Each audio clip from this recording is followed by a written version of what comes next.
Mpitandrazana malala. Manatena hafa salamasaka daholo any tokantrano tsirairay avy. Vao nepita dingana vaovandray mipesitsika 380 000 tsika no mitaky ny liberté d'expression, ny pluralisme, ny transparence ary koa ny fitantanana madio ao Madagasikara malalatsika. Ho anareo rehetra vao niditra manaraka mipetsy tonga soanareo. Tonga soa eto amin'ny andinon'ny vaovao amin'ny Cynthia clarification. Ronza nanapa-kevitra iresaka lohakevitra tena lehibe nefa mahasarotiny ny fitondrana fanavozana. De tsinona zany fa liberté d'expression. Androana dia antany fantaniana roa tsotra isika. Ny voalohany inona no mahazava-dehibe ny liberté d'expression anatin'ny firenena demokratika.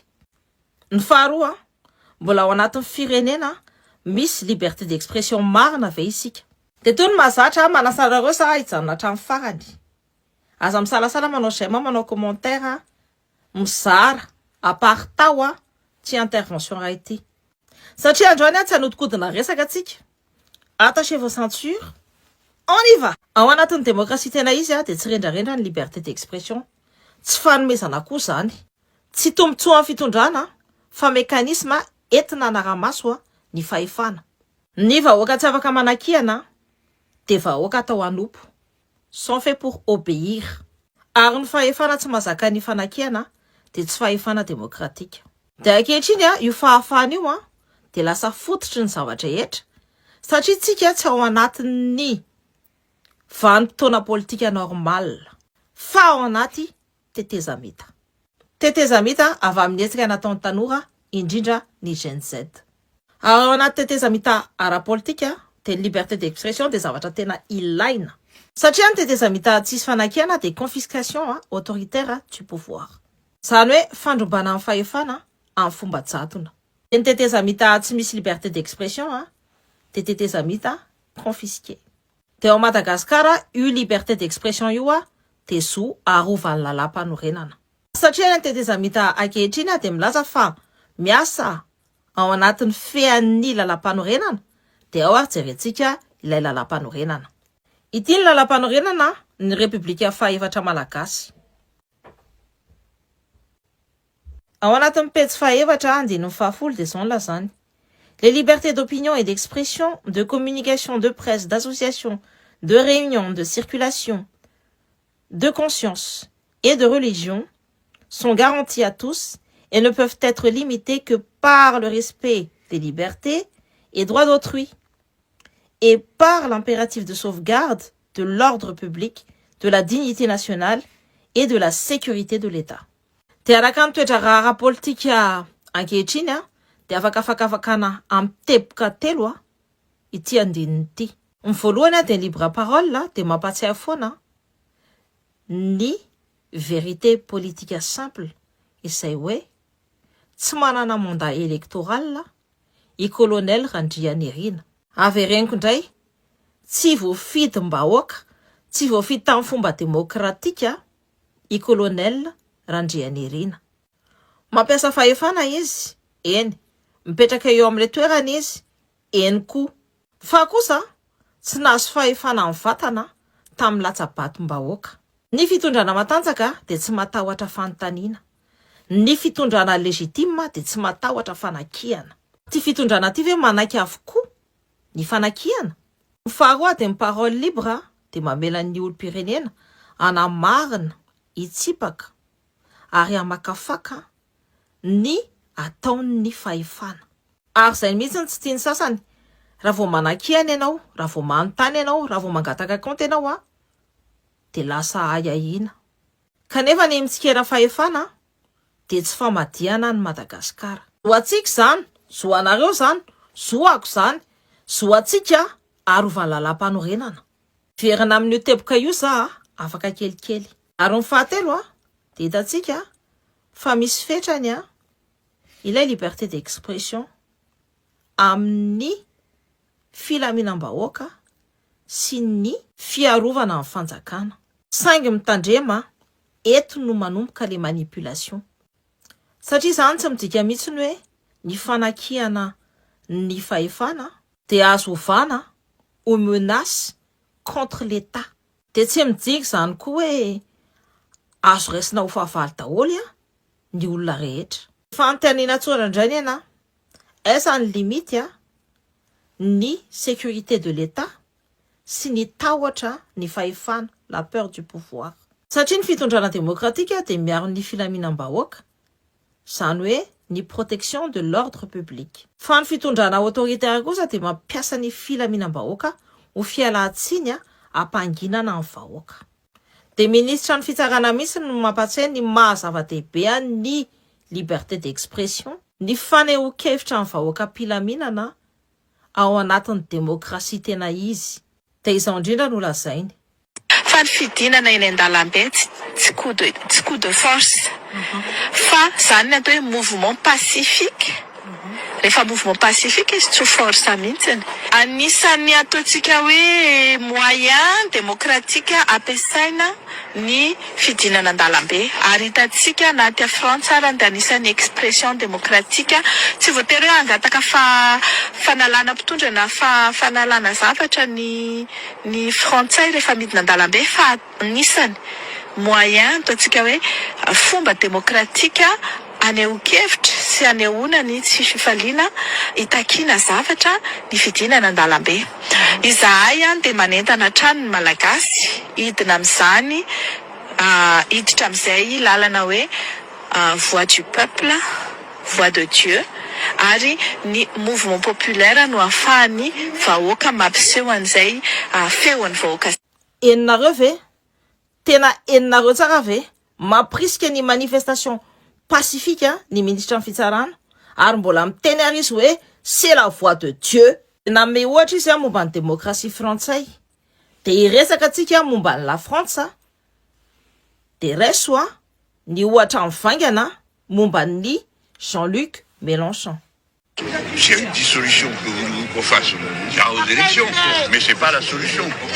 La solution, c'est le départ du président de la République, et vous savez tous comme moi que à partir d'un certain niveau de tension dans notre pays, à partir d'un certain niveau de désorganisation de l'industrie, des finances, il faut en quelque sorte un moment refondateur.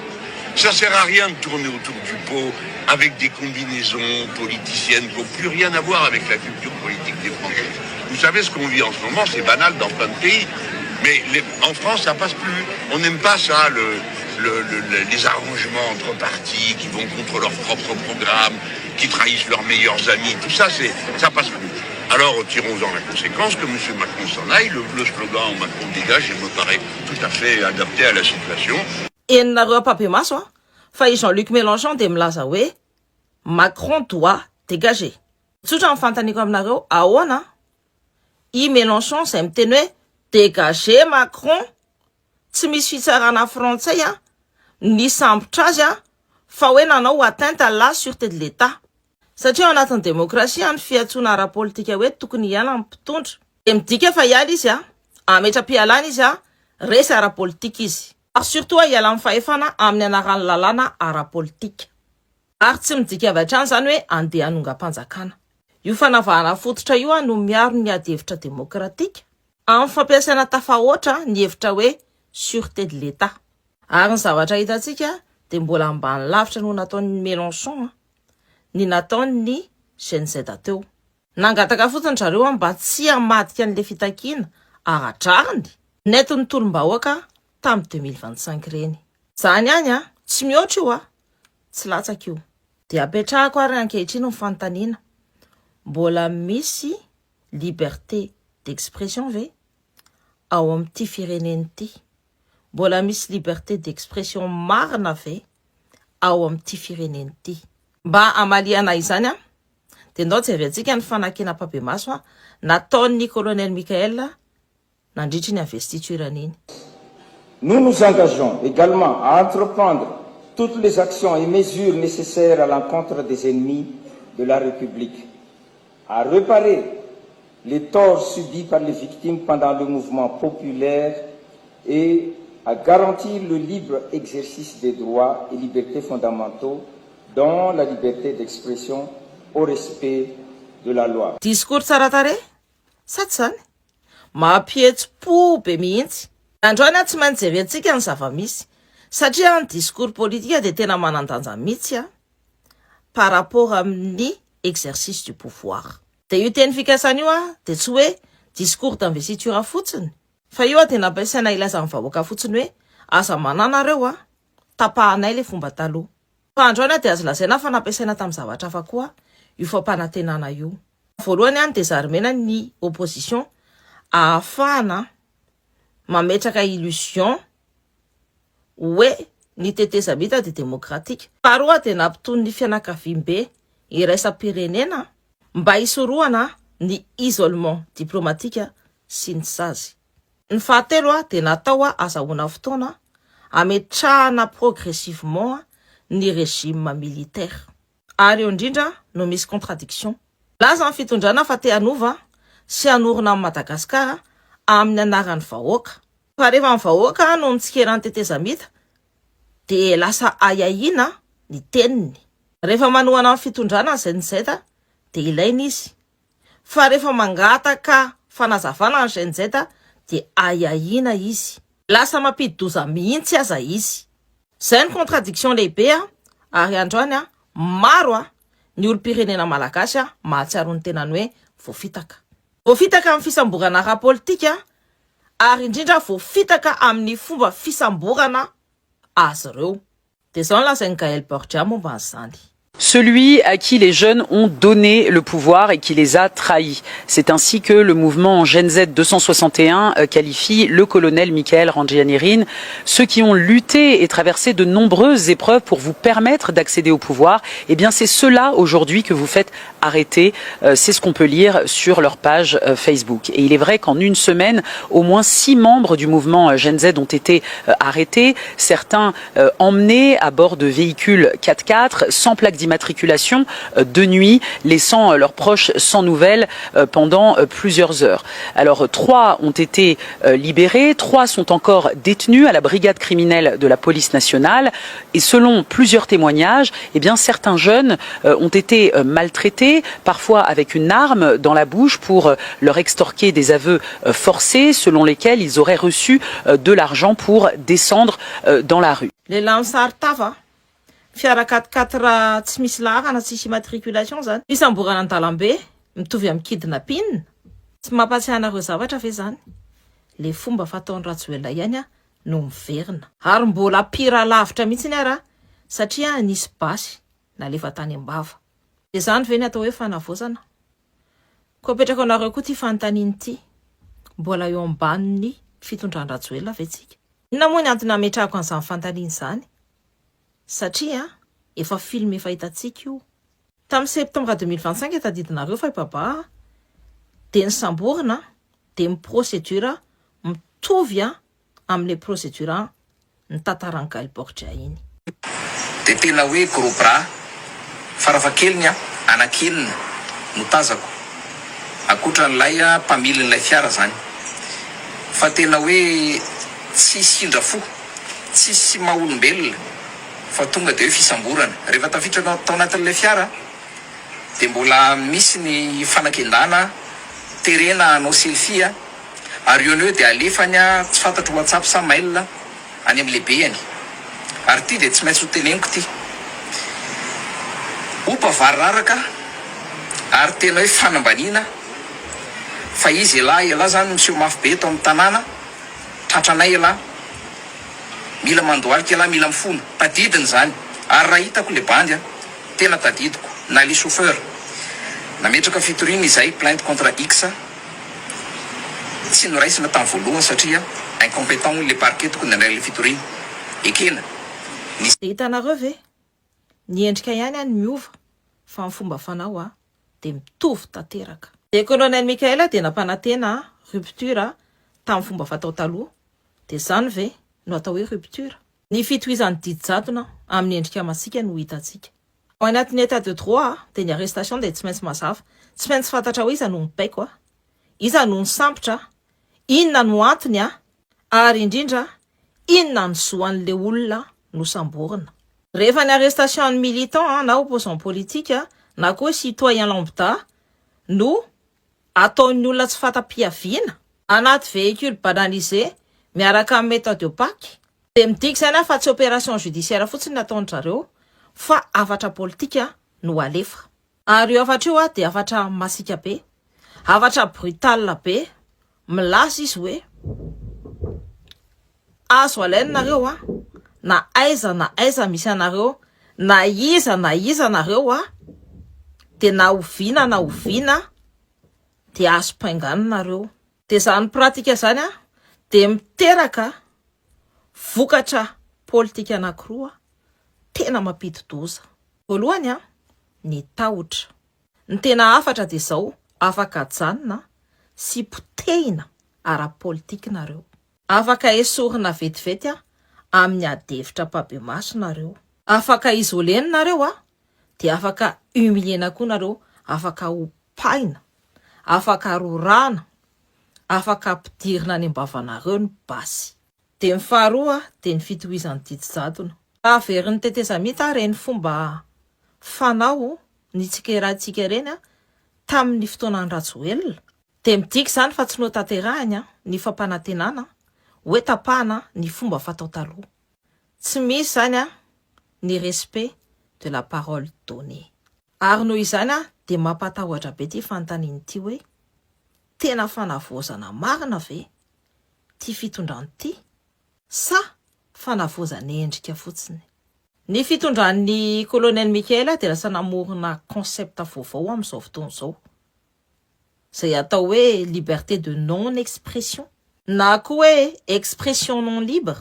De liberté ekena en théorie fotsiny zany, fa en pratique mety ny ainao mihitsy ny andoavana azy. Fantatrareo ve hoe iza no nandrafitra tsara an'io toe-javatra io? Dictateur Ugandais ray malaza be amin'ny tantara, tsy zany fa Idi Amin Dada. Amin Dada est quelqu'un qui a parfois de l'humour.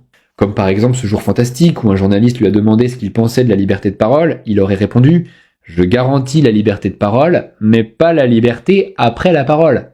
De nareo tsara lazany Idi Amin Dada, la liberté d'expression existe mais je ne garantis pas la liberté après l'expression.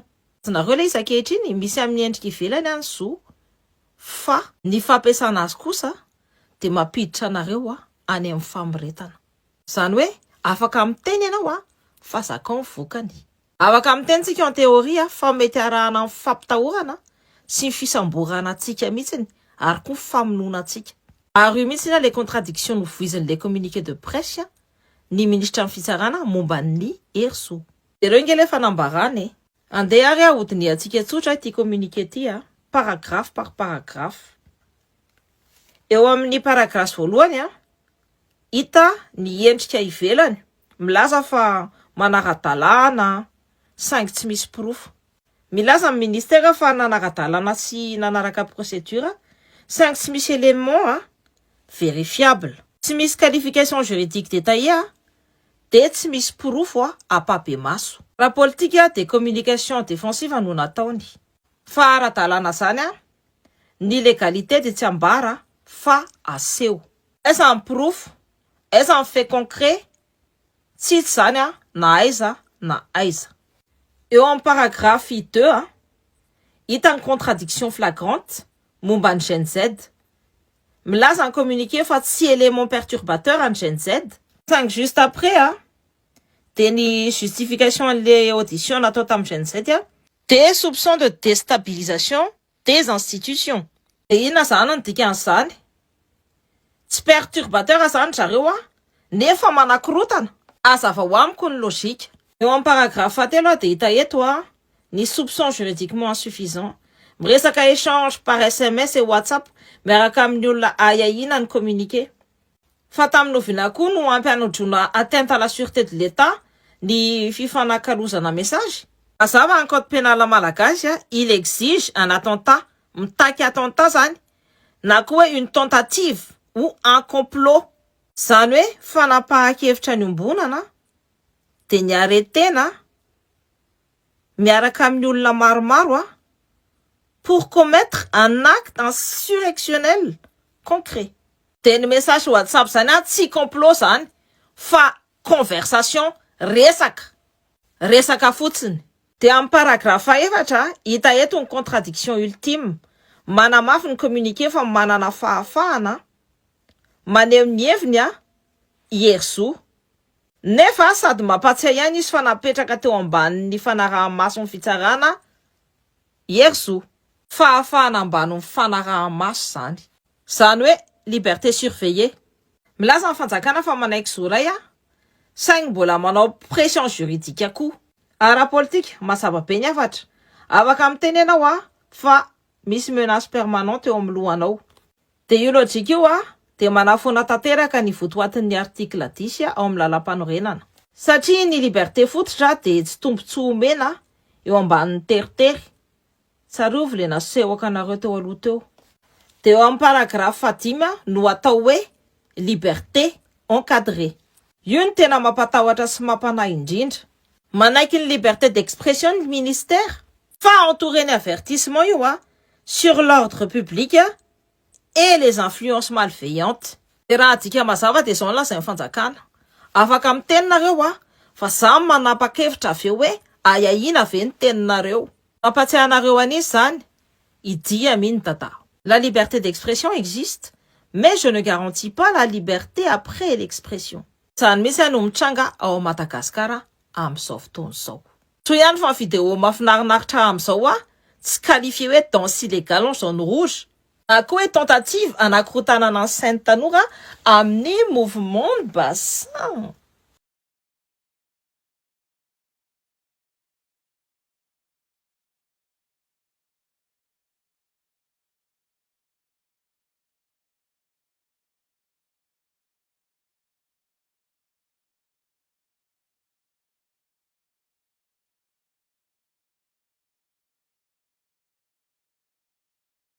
Ao anatina contexte politique où la parole de lundi expire déjà le mardi, tiako be ny ataonareo a. De miavita copain sy copine za anaraka andry zareo. Alohan'ny ilazanantsika indray fa lasa loza amin'ny tatao no mandihy na meme amin'ny sûreté de l'État. Ho faranako eto ny parenthèse. Mitodika amin'ny olona izay nandray anjara mafy tamin'ny 2025 reny nanohitra ny Andry Rajoelina. Ary mandray anjara mafy amin'ity fahefana ankehitriny ity. Faneriso, Baba, Lily, Clémence, inona no ataonareo? Nareo no nanameloka ombany ny fampitahorana, ny fisamborana ara-politika, ka nahoana no ekenareo zany androany? Nahoana no akatoavinareo androany? Zay ny etivanareo omaly. Sao mazava tsara no lazain'ny Amnesty International momba ny fisamborana any Gen Z. Amnesty International de miresaka mazava momba ny famoretana ny tanora, ny détention arbitraire, ny arrestation opaque. Amnesty International de miresaka mazava momba ny famoretana ny tanora, ny détention arbitraire, ny accusation vague, ny intimidation, ny volonté de faire taire la dissidence pacifique. Tsy teny may ba zany? Ce sont les mots d'une organisation internationale qui voit ce que beaucoup ici refusent de regarder en face. Fanirso, Papa, Lily, Clémence, renareo ny antsoavo nataony Amnesty International. Ary fantatrareo tsara ny dikan'ireto teny reto. Famoretana, tahotra, tsy rariny. De nahoana nareo no mangina amin'izao? Nahoana nareo no manohana an'izao fomba izao? Nahoana nareo no namadika ny tolona? Na seza ministériel, na toerana administratif mampiadana. Mamy loatra le seza, ka adino ny zavatra nitolomana taloha. Fa adino izao, tsy manadino anareo ny tantara. Ny tantara de mitsara ny beherim-po, mitsara ny kanosa, fa tsy manadino mandrakizay ny mpamadika. Madagasikara tandrazana, tany sarobidy, masina Zisoa.